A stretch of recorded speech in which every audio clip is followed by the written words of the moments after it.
السلام علیکم ورحمۃ اللہ وبرکاتہ۔ ذبح کے احکام۔ قربانی کے جانور کو عمدہ اور اچھے طریقے سے ذبح کیا جائے۔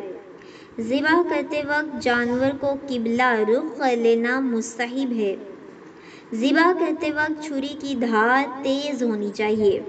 مسلمان عورت بھی قربانی کا جانور ذبح کر سکتی ہے۔ قربانی کا جانور خود ذبح کرنا افضل ہے، لیکن کسی دوسرے سے کروانے میں بھی کوئی حرج نہیں۔